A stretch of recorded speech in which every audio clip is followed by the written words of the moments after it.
Thank you for coming to our session. I'm Jiannan from Washington State University, and we are collaborating with Oak Ridge National Lab and Argonne National Lab. Today, I'm going to present my work, revising Huffman coding toward extreme performance on modern GPU architectures. Let me first introduce the trend of supercomputing systems. So, the capability of compute is developed faster, and in comparison, the storage and bandwidth are developed relatively slowly. This leaves a gap between the compute unit and the storage bandwidth. If we look into the peak performance versus the storage bandwidth column in table, or the memory size and the storage bandwidth. In year by year, we can see this trend, this gap is widening.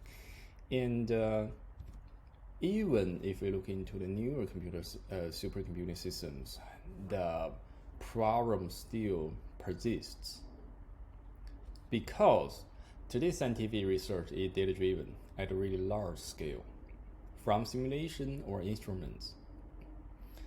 And I/O, communication memory capacity, can be the performance limiter. So compression draws our attention, and it can make a difference. So there is a takeaway from the Summit supercomputer.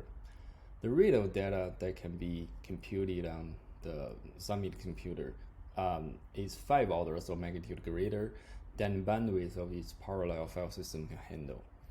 For in situ analysis, there is an immediate I/O bottleneck. And speaking of the compression algorithm, so the novel technologies and the emerging architectures are always there, and but combining them to address the data reduction problem is pretty challenging, and it also brings new opportunities. So the new research is needed in data reduction algorithm, and it's almost a co-design with the software stacks. So by combining them, we can, in the end, leveraging them and to leverage their unique capabilities. And speaking of designing the compressor for HPC, we first need to address the scope of use. A compressor can be general purpose or data dependent, and or say generic or contextual. Our strategy is to extend the current compressors. And on the other hand, we know that with context, by knowing the features, it is possible to achieve higher compressibility. And we will see later, we customize the Huffman coding to achieve higher compress ratio. So for in situ processing, it is required to achieve high throughput. For example, we expect that the time spent on compression plus the time on storing the compressed data from DRAM to disk must be far less than the time spent on directly storing the uncompressed data from DRAM to disk. And for decompression, it is the same. Also, there is advanced topic about in-memory compression. Generally, it's happening in different locations, in different stages, and it can be following the same principles and techniques. So, we look into the Huffman coding. The workflow is pretty simple. The histogram, and to know the frequencies for these symbols, and we do the codebook construction accordingly. And with such codebook, we do encoding. So CPU and multi-core CPU and GPU, they can do things differently. And CPU is really good at the sequential algorithms, and we can enable embarrassingly easy parallelization by introducing multi-core algorithm. And the GPU can do more fine-grained things. So CPU is doing so well in the codebook construction, but for data-heavy tasks, histogram and encoding, it is better done by the what you call CPU or the GPU. So it's already an example of heterogeneous computing. And as we mentioned before, we want to extend the general purpose compressor. So we determined that the pattern finding techniques, it's really hard to do on GPU, such as the LCW. And because we tested before, it only can achieve 1,000 of megabits per second. And so we look into the Huffman coding only solution. And also, we extended the compressor by modify the codebook construction strategy.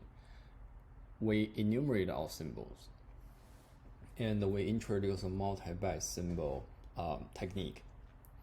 So rather than combining multiple single bytes to exhaust virtually all data types, we enumerate all the symbols, because in many cases, number of symbols is greater than the 256, which is represented by a single byte. But such number can be far less than big numbers such as integer max. And without pattern finding, the encoded data can be benefiting from the multi-byte techniques. So taking an example, so we have integer type the 512, and it's interpreted as 00, 00, 02, 00. And with multi-byte symbol, we only interpret it as 1, 512. But with single byte in interpretation, we have 102 byte and 300 byte. And in the end, if the data is dominated by the the values around 512, it is possible that the encoded data is dominated by 1 bit code word from 00 byte. It's almost meaningless, and it takes place. So in the end, it hurts the compression ratio. Design. We discuss in here we present the different parallelisms in sub-procedures, histogram, build codebooks, canonizing the codebook, and the Huffman encoding. So we exhaust the different parallelism, the sequential, coarse-grained, and the fine-grained parallelization. And we do different data mapping strategies, many-to-one or one-to-one.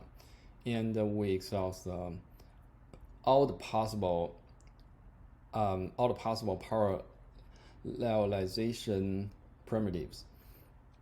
So, and there's another interesting thing, because conventionally we synchronize across the whole block, and at the end of a kernel, we synchronize across the device. And there is something in between, synchronizing the whole grid of resident threads. It is introduced by the cooperative group, which is a new CUDA API. And the synchronization overhead is relatively lower than the synchronizing across the whole device. So in our case, build codebook requires more than 1,000 threads. The 1,000 number is the limit of the maximum thread number in a thread block. So we build a larger codebook. It requires a larger thread grid. More detail about construction of codebook. We first generate code word length, and it takes a sorted n symbol histogram as input, and outputs size n array of code word length. The time complexity on PRAM is log n scale, But our implementation includes some expensive operations such as synchronization and merging. It's more likely log in, and is very consistent across our evaluation. The source of parallelism is that sometimes the sub-tree frequencies are low, and it's less than the sum of the two smallest sub-tree frequencies. And in such manner, they can be combined in parallel. Generating the code word themselves is almost canonizing the code book, filling the contiguous values. And the time complexity is linear to the longest code word length on PRAM model. Typically, Huffman encoding is done on CPU because of the ease of programming. There is data dependency. We first concatenate the bits and calculate the position for next concatenation. And this is good use of data quality. It is possible to enable coarse-grained parallelism by introducing OpenMP method. And moving to encoding on GPU, we can still use the OpenMP procedure like kernel. And it is latency-bound kernel in general, but with the help of GPU high bandwidth, it can achieve relatively high throughput, and it may exceed the CPU DRAM bandwidth. There is a fine-grained GPU method. It is introducing the partial sum to determine the position priority rating, because it is very expensive to do the memory transaction on GPU, so it works. But such method doesn't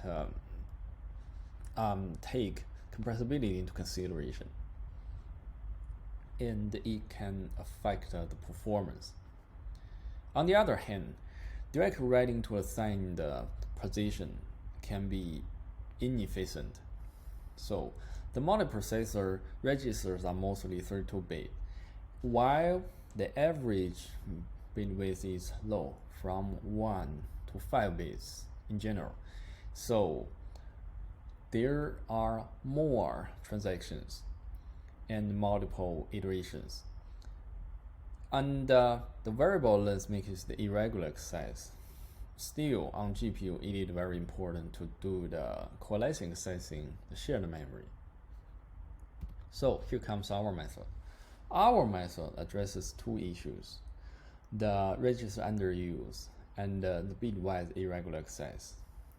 We introduce iterative merge method, and along with the calculation of the bit width or the metadata.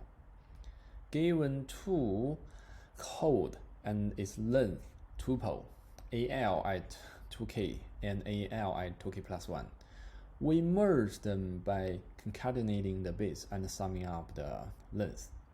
And notice that this merge operation is not commutative, meaning we cannot switch the order. Reduce merge and shuffle merge. The reduce merge is generally granularity coarsening of bit operations. We map multiple data points onto one thread, and it stops before the merge word saturates 32 bits, which is the same width of the most registers.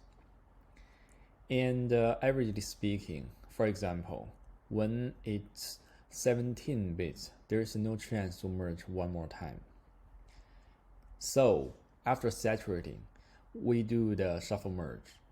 We concurrently align the segments. It's to address the irregular bitwise access. So it's further separated into two steps. For the first step, it moves bits at the length of d-type width minus the ending residue. And for the second step, it moves the ending residue bits for each thread. Mostly programming, it is thread masking. There is if branch, but no else branch, so it's not significantly affect the performance.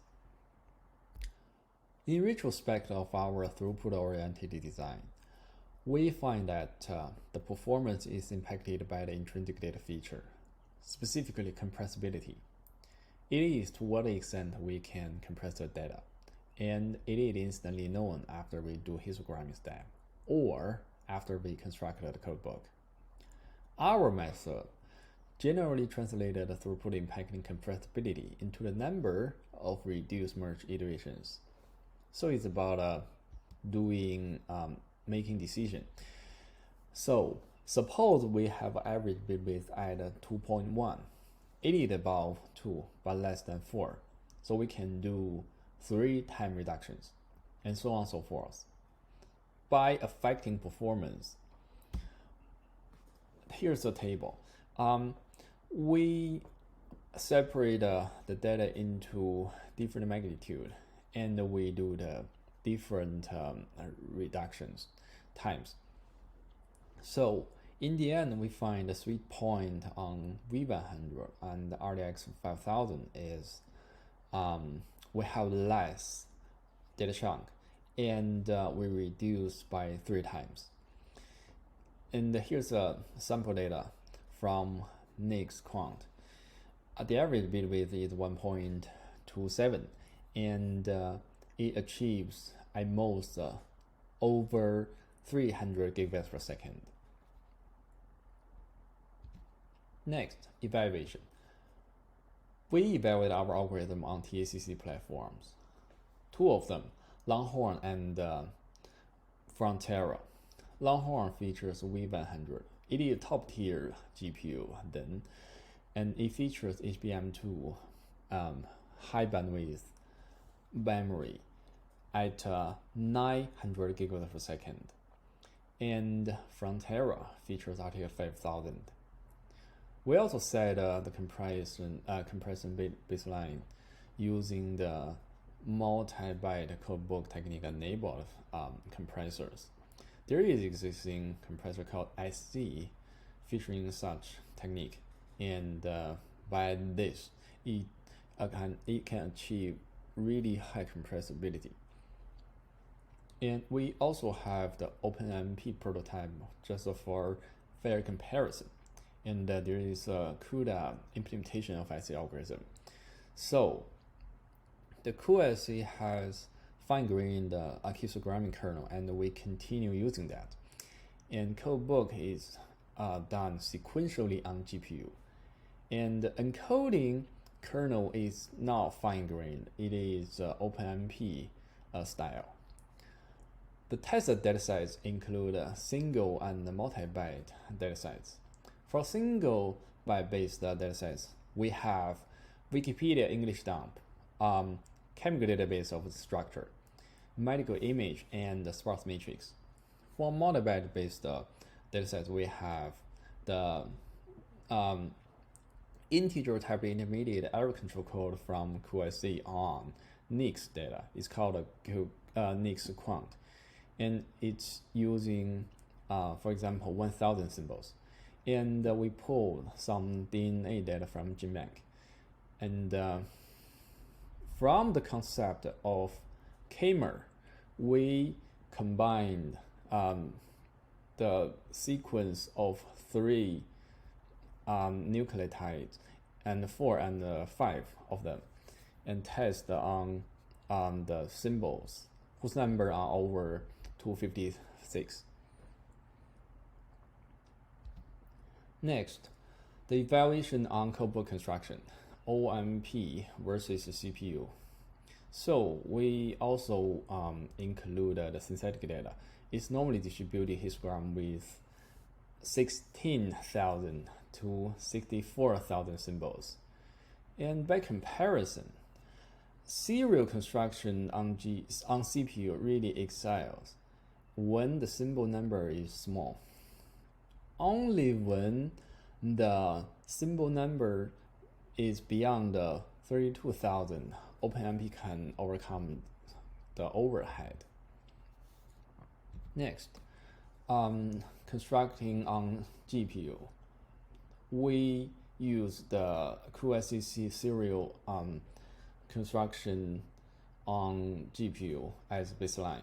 So unlike the CPU, GPU parallel construction can really help, and it significantly achieve a speed up. So when it's 8,000 symbols, we can achieve almost 50 times faster. Note that it is still not as fast as CPU serial construction because when the number is below 8,000. So the performance evaluation, GPU versus OpenMP. At 32 cores, the CPU throughput can achieve 56 gigabits per second, while GPU can achieve much more at most 300 gigabits per second, which is 5.6 times. And overall, still at the 32 cores, we, on CPU we achieved almost 30 gigabits per second, while GPU can achieve almost 100 gigabits per second, which is 3.3 times. And notice that we have physically 56 cores, but at that core number, the parallel efficiency is low, so it's equal to 32 cores. Next, more evaluation. Most of dataset are low in compression ratio. The ratio is uncompressed 8 bits versus the mostly 4+ bits. And only NCI and NICS error control or NICS quant can use the factor reduction factor at 3, and they can achieve over 100 gigabits per second. And small NCI is difficult to saturate the memory bandwidth. And on the other hand, NICS quant has a higher compression ratio, almost 2.7 times the advantage over NCI. So it has less writing effort. And in the end, it reaches over 300 gigabits per second. Comparing to the coarse grained encoder, there is up to 5 times the performance enhancement on RTX 5000 and up to 6.8 times on V100. As a conclusion, we propose and implemented an efficient Huffman encoder for NVIDIA GPU architectures. It includes an efficient parallel codebook construction scheme and a novel reduction-based encoding scheme. We also implemented a multi-threading Huffman encoder for fair comparison. Our solution can improve the parallel encoding performance significantly. The future work includes tuning the performance for low compression ratio data and exploring more efficient gathering method because of the breaking points. And we also continue exploring how intrinsic data features affects the compression ratio and throughput. This work is supported by Exascale Computing Project. We are still working on engineering and optimization over the existing code. After that, we are going to release our code on GitHub. Thank you.